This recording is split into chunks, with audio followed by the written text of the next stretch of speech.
예전에 제가 읽었던, 그래서 한번 소개했던 책이 있는데요, 스토리가 스펙을 이긴다, 그런 제목의 책이 있습니다. 이 책의 부제가요, 최고가 아니라 유일함으로 승부하라. 그래서 스토리와 스펙, 또 최고, 유일함, 이게 다 뭘 말하는 거겠습니까? 여기서 말하는 최고 혹은 여기서 말하는 스펙은요, 경쟁 속에서 이겨야 하기 때문에 1등을 추구하려는 몸부림을 스펙이라 표현하고 또 최고로 표현하는 겁니다.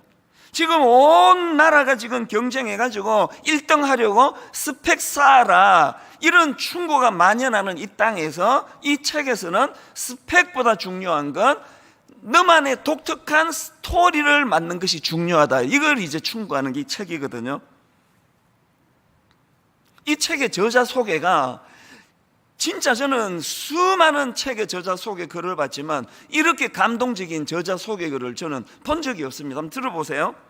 저자를 이렇게 소개합니다.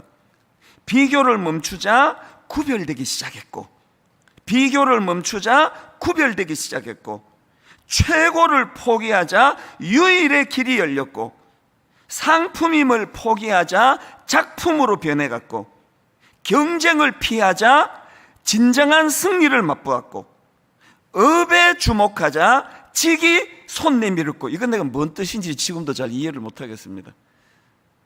업에 주목하자 직이 손 내밀었고, 그리고 마침내 기회가 찾아왔다는 사람. 이 책 저자가 계속 지금 반복되는 게 비교, 이게 스펙을 쌓는 거예요. 저 사람보다 내 스펙이 더 좋아야 되는데 스펙을 멈추자 구별되기 시작했고, 스토리는 더 아름다운 스토리도 없고 더 추한 스토리도 없습니다. 그냥 나만의 독특한 거예요. 새벽에 일어나가지고 제가 하나님과 스토리를 쌓는 게 그게 저만의 이게 노벨 문학상 감이어서가 아니고, 그냥 하나님과 저만이 쌓는 독특함이기 때문에 그 새벽이 좋은 거거든요. 최고를 포기하자 유일의 길이 열렸고, 1등을 해야 되는, 최고를 추구할 때는 느끼지 못했던 이 유일한 나만의, 그 다음에 이게 또 아름답잖아요. 상품임을 포기하자 작품으로 변해갔고, 오늘 사단은 여기 청년들에게 또 저 같은 기성세대에게 노리는 목표는 딱 하나예요. 여러분을 상품으로 전락시켜버리는 거예요. 계속 값을 매기잖아요. 이게 싸구려라고. 작품은 가격으로 매기질 않습니다. 그 고유의 독특성이 있기 때문에 오늘 여러분 거기 노란하시면 안 됩니다. 여러분 상품 아니에요.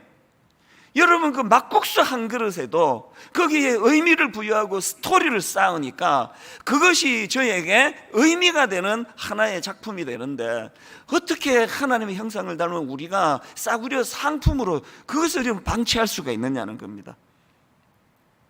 그리고는 경쟁을 피하자 진정한 승리를 맛보게 되었고, 그리고는 마침내 기회가 왔다는 사람. 이거 이 책 저자 소개지만 이것이 저와 여러분의 소개이기를 바랍니다. 어떤 직종 또 뭘 하고 사느냐가 중요한 게 아니라 우리의 신앙생활이 정말 하나님 앞에서 이런 스토리를 만들어가는, 그래서 스토리는 네버 엔딩 스토리라는 옛날에 그 유행가 그 가사도 유행가도 있었잖아요. 그래서 저는 예전에 그 초등학교 때 여름 성경학교에서 배운 그 어린이 찬양으로 기억하는데요, 지금도 제가 가끔씩 흥얼거려요. 가사를 다 못 외우는데도. 작은 광주리에 모세를 알죠, 어두운 구덩이에 예레미야도, 큰 물고기 속에 요나도 알죠, 방주 속에 있던 노아 가족도 모두 만나보겠네, 천국에 가면 보겠네, 내 죄가 용서받아 자유케 됐네, 모두 만나보겠네, 천국에 가면 보겠네, 이 얼마나 즐거운 모임일까. 저의 특세는 절대로 졸 수가 없습니다. 2절도 있는데 2절이 이렇게 시작해요. 크고 장사였던 삼손을 알죠, 기도할 줄 알던 엘리야 선지, 사자굴에 갇혀 있던 다니엘, 물맷돌로 거인 죽였던 다윗, 모두 만나보겠네. 천국에 가면 보겠네. 내 죄가 용서받아 자유케 됐네. 한 옥탑 올려 해야 되겠다. 모두 만나보겠네. 천국에 가면 보겠네. 이 얼마나 즐거운 모임일까. 제가요,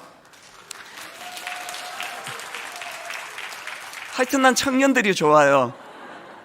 어른들 절대 박수 안 치거든요. 제가 한 번씩 지칠 때 이거 끝까지 외우지도 못해요. 왜 흥얼거리는지 아십니까? 제가 여기 나와 있는 작은 광주리의 모세, 어두운 구덩이의 예레미야, 큰 물고기 속의 요나, 방주 속에 있던 노아 가족, 또 크고 장사였던 삼손, 기도할 줄 알던 엘리야 선지, 사자굴에 갇혀 있던 다니엘, 물맷돌로 거인 죽였던 다윗,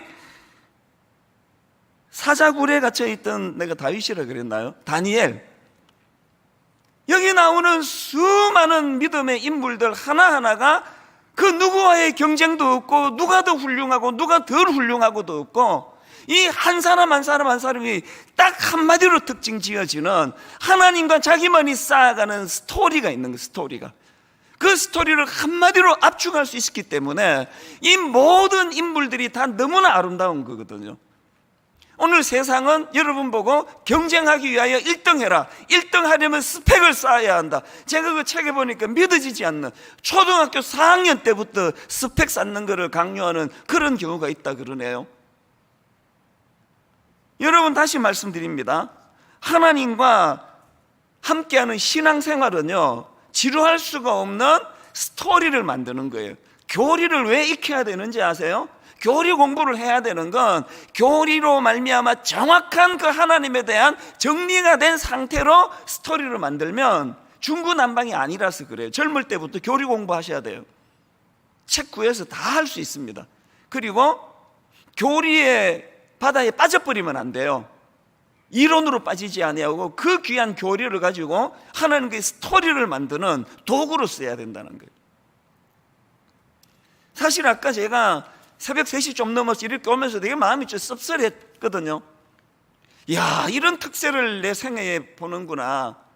막 새벽 3시에 이 도로가 막 마비가 되고 막 난리가 나고 막 그냥 막 주차 봉사 우리 교역자들 원래만큼 할 일이 없어서 쓸쓸한 때도 없을 겁니다. 골목골목 나가서 주차 안내하고 그러는데 아무도 없이 텅 빈 거리를 오니까 기분이 묘하더라고요. 그랬는데 이게 딱 앉아서 이제 마지막 말씀을 다듬고 있는데 우리 청년들이 이제 본당에서 막 이제 연습하는 그 소리가 들려지는데 마음이 막 너무 뜨거워지는 거예요. 그러면서 우리 청년들을 위한 무슨 기도가 나왔을까요? 하나님, 이거를 그냥 단회적인 일회성 행사로 끝내지 않도록 아버지, 저들에게 오늘의 이 시간이 뭐 거의 밤새고 나왔거든요. 청년들이 들어보니까 그런 모든 것들이, 여러분, 이게 2021년 코로나가 득세하던 그 어느 해에 여러분이 오늘 하나님과 스토리를 하나 또 만든 거예요. 이 스토리를 쌓아가는 거거든요.